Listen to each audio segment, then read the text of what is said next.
Бүгүнкү темабыздар витаминдер. Вита деген термин жашоо дегенди билдирет. Жашоо. Демек, витаминдер жашоонун булагы болуп эсептелет. Сүрөткө көңүл бурсаңар, кандай гана жемиштерди көрүп атасыңар. Кандай гана жемиштер жок бизде. Баары витаминге бай. Бул сүрөттө дагы кадимкидей эле капуста, калемпир, сабиз жана башкалар витаминдерге аябай бай. Витаминдер салатта аябай көп болот. Эгерде ушу продукттардын баарын алсак, бышырбай, чийки түрүндө алсак. Бул сүрөткө көңүл бурабыз. Мында дагы жемиштерден тышкары дагы алмаларды көрүп атабыз, жүзүм түрлөрү бар экен. Ушунун баары булар да витаминге бай. Эми бул витаминдер боюнча маалыматтарды карап көрөлү. Витаминдер бул биологиялык активдүү заттар. Биологиялык активдүү заттар. Алар кичинекей эле грамм менен өлчөнүшөт. Биологиялык заттар. Килограммдап аны биз колдонбошубуз керек, болгону грамм менен колдонулат. Эми азыр карап көрөлү. Баары латын тамгалар менен белгиленет. Мисалы, С витамини. Ушу С витамини боюнча биз маалымат алалы. Сүрөткө көңүл бургулачы. Мореки адамдын ооз аппараты көрсөтүлгөн. Мында бул киши сынга деген оору менен ооруп атат. Көңүл бурсаңар, бүт баары деген жабыркайт, тиштери бошойт. Бул оору витамин С жетпесе, ушундай ооруга чалдыгат. Экинчи сүрөткө көңүл бургула. Витамин жетпегенде дагы адамдар өзгөчө С витамин жетпегенде аябай арыктап, физиологиясы бузулуп калат. Ошондуктан витамин Сны адам дайым колдонуп туруш керек экен. Суроо пайда болот, кайсы өсүмдөрдө бар? Бул биринчи карагат. Кадимкидей эле кара карагат витамин Сга аябай бай. Экинчи ордунда бул сарымсак.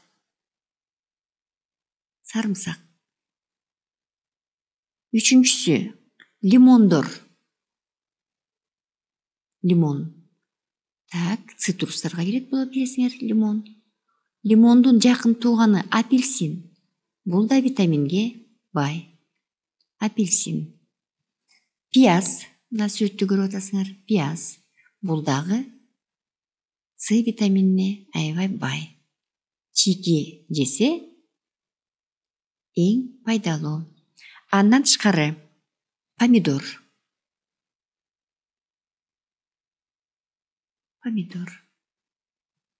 Помидорубуз бар экен, бар помидор менеки. Помидорубуз бар. Андан тышкары дагы белгилеп кеткен бул капуста.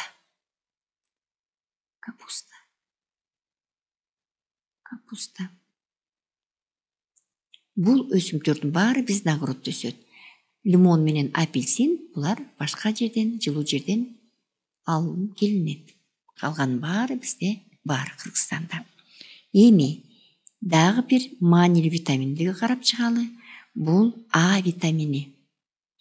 Эсиңерге салып коеюн, бул дагы латын тамга менен белгиленет. Кайсы өсүмдөр витаминге бай экен? Көрүп тургандай эле сабиз.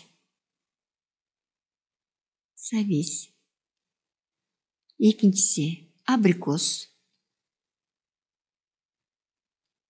А витаминге бай экен. Помидор мурда да айтылып кеткен. С витаминин караганда азыр дагы помидордо ушундай витаминдер бар экен. А витамини. Эми калемпир. Сүрөттөн көрүп атасыңар. Болгар калемпири. Дагы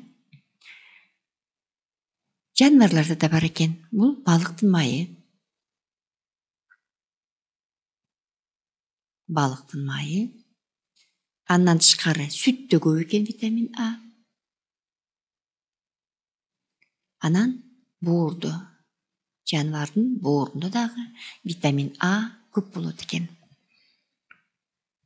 Эми бияка эң негизги витамин А жетпегенде көз жабыркайт экен. Адамдын көзү жабыркайт экен. Кээ бир учурда кечинде адам баласы көрбөй калып атат. Аны деген көгүм картма деген оору экен.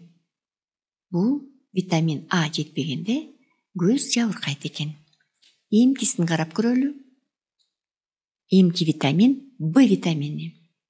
Башкалардан айырманып, Б витаминин көп түрлөрү бар экен.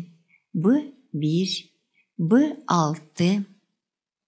B11 да бар, B12 да бар. Ушундай түрлүү витаминдер экен. Суроо пайда болот. Кайсыларда болот экен? Бул буурчактарда. Буурчактын түрлөрүндө. Сояда мисалы, маш бурчакта жана башкаларда. Сабизде. Сабизде.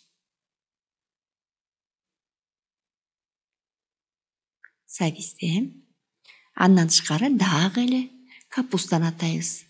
Капустада Б витамини дагы бар экен. Кайра көздү тартабыз, себеби деген бул витамин жетпегенде эмне жабыркайт экен? Биринчи көз жабыркайт экен.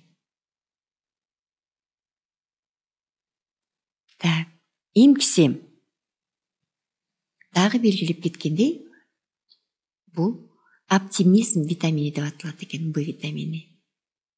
Бул витамин адамга жетип турганда, ал аябай жашоо шарты жана жүрүм туруму өзүнчө оптимизмдүү болот экен. Эми бул жетпегенде колу буту адамдык чымбыркайт экен. Могу витаминдер жетпегенде B1, B6, B11, B12. Эми дагы бир токтоло кете турганыбыз бул D витамини. D витамини кайсында бар экен? Бул көбүнчө жанварлардан алынган продуктта. Боор, балыктын майы дагы айтылып атат. Балыктын майы. Андан тышкары дагы жумуртка. Жумурткасын сарысында. Бул D витамини. Белгилеп кетсек, бул витамин жетишпегенде дагы кичинекей балдар ити оорусу менен ооруйт экен. Итиди башкача айтсак, бул рахит деп аталат. Рахит. Баланын чачы түшө баштайт. Анан белгилеп кетербиз, бул витамин организмде күндүн нуру аркылуу пайда болот экен. Демек, балдарды саат 11ге чейин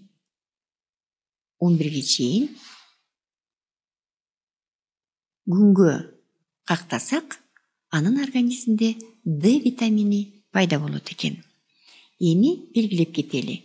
Ушу витамин жетишкенде да бул нормалдуу болот экен, жетишпегенде оорулар пайда болот экен. Аларды белгилеп кетели. Бул биринчи А витаминоз оорусу. А витаминоз. А деген сөз жетишпейт деген сөз. А витаминоз. Эгерде организмге витамин жетишпесе, ал эмне менен ооруйт экен? А витаминоз менен. Мисалы, цинга бул А витаминоздон пайда болот. Же болбосо белгилеп кеткен рахит, ал дагы А витаминоз. Азыркы мезгилде аптекаларда көп витаминдер сатылып атат. Эгерде аны улам эле жей берсек, таттуу катары, анда организмде дагы бир оору пайда болот. Ал гипервитаминоз. Гипер деген көп деген сөздү белгилейт. Гипервитаминоз. Бул оорулар. Ошондуктан ар бир адам витаминди нормасы менен жеш керек экен. Бир нече силерге кеңеш кантип витаминдерди тамактан сактап калабыз. Эң биринчиси чийки салат, чийки түрүндө колдонушубуз керек экен. Ушул эле морковкабызды, ушул эле мурчту, капустаны, пиязды жана башкалардын көбүнчө чийки түрүндө, чийки салат түрүндө деп айталы, салат түрүндө. Ошондо витаминдери 100%ке чейин сакталып келет. Мисалы бул салатта бардык продуктылар чийки түрүндө колдонулуп атат. Экинчиси эч качан алюминий кастрюльга колдонбогула. Себеби мында кычкылдануу процесси жүрөт. Алюминийди колдонбойбуз. Ошондой эле алюминий кашык болобу, кастрюль болобу, аны биз колдонбошубуз керек экен. Эмнени колдонобуз? Эмаль. Эмаль идишке. Бул экинчи кеңеш. Үчүнчүсү бул кыш мезгилинде баарын сактап калуу. Погребке баарын сактап алсак, бул эмелерди, бул жашылчаларды баары салат түрүндө. Ошо мындай кеңештер. Эми белгилеп кете турган балдар. Дагы могу жерде кайсы терминдер улам колдонуп атты. Мисалы алалы помидорду. Биз жерде да бар экен помидор. А витаминде да бар экен. Булар универсалдык өсүмдүктөр. Себеби буларда С витамини бар, А витамини бар. Мына ушундай кызыктуу биздин жардамчыбыз жашоо булагы витаминдер.